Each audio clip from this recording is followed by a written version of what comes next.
Hello everyone, welcome back to Stitching with Stephanie. Today we're going to be learning how to do a drizzle stitch. Now, if you have experience doing a bullion knot or a cast on type stitch, you'll actually probably have a pretty easy time doing this drizzle stitch.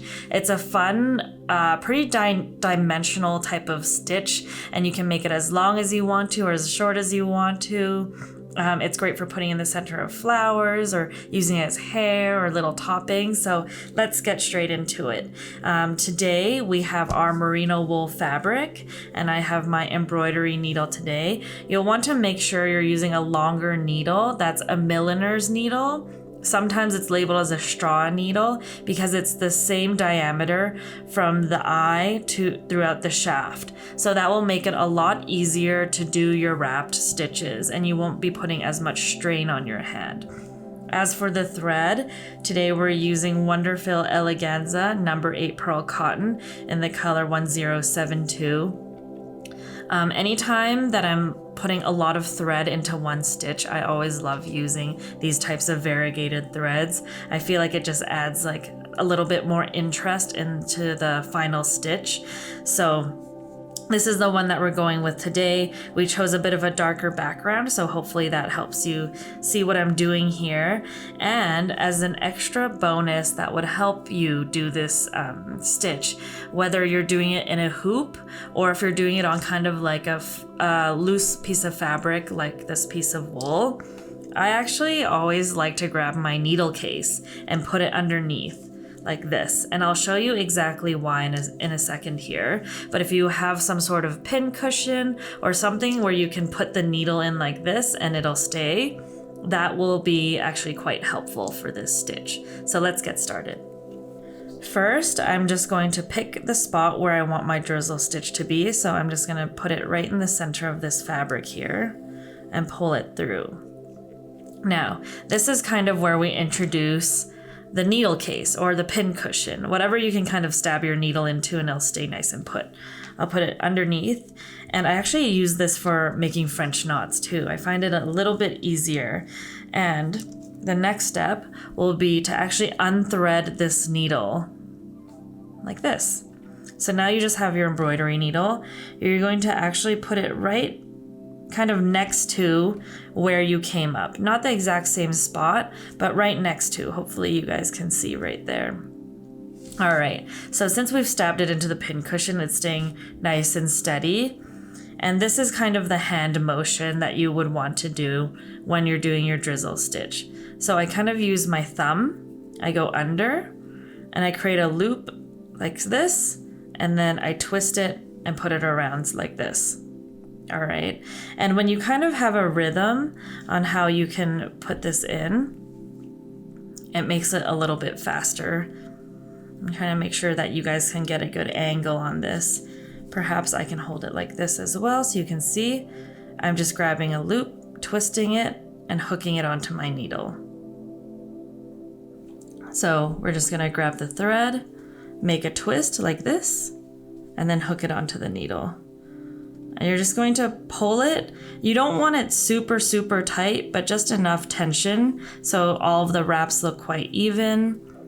And if you're gonna do multiple of these drizzle stitches, I would try to keep count of how many that you have. I think I have about 5 or 6 at this point. So let's do 10. So let's say that's 7, 8, 9, and sometimes you have to like twist it and play around with it a little bit. I'll do one more like this.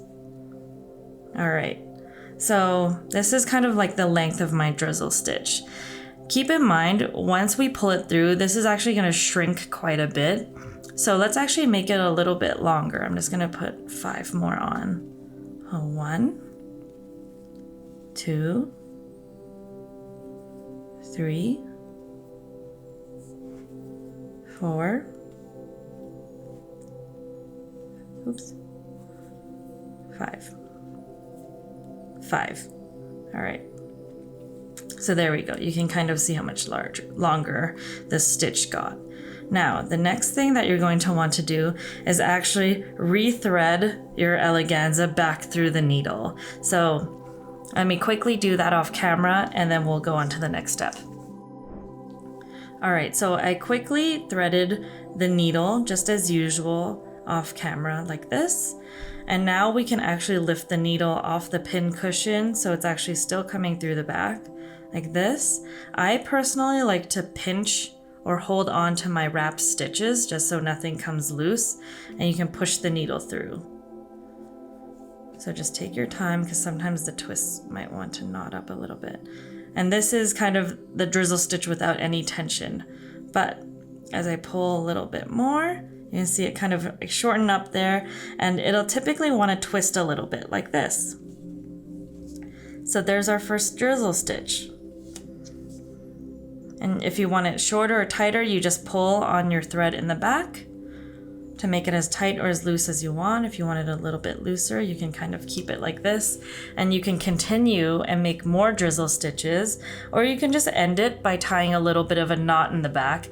But I would say for this stitch, it is important to make sure that your thread is knotted in the back or it's woven pretty well in so that it doesn't easily get pulled or tugged off, especially if your project will be something that is on the go or might get snagged on something. You want to make sure all your stitches in the back are secured. So this is just another type of wrapped stitch. I've shown this sample earlier as well, but of course you can use drizzle stitches in many different places. Right here, I have it in the center of my lily flower. So I just put one right here, but on this flower, which almost looks like a lion's mane, I have not counted how many drizzle stitches I made, but I would guess it's definitely somewhere between 50 and 100. And this was great practice on how to create a drizzle stitch. And again, if you are wanting to fill an area with drizzle stitches, or if you want to have longer drizzle stitches, please take into consideration the weight of the thread. So for example, we used an 8 weight right here, but if we switch over to a number 5 weight, then your drizzle stitch will fill in much faster, and it'll be longer too with the same number of wraps. And as well, if you are using a larger thread, make sure you have a larger or long enough needle to do all your wraps. And please make sure that you do have this type of milliner needle. With a chenille needle, you'll have a much harder time doing this. So needle choice is very important, and then of course the thread that you're using. So I hope you had fun stitching along with me today. Please give it a try. We always love to see the different types of stitches you guys learn and try out at home, and I will see you next time. Bye.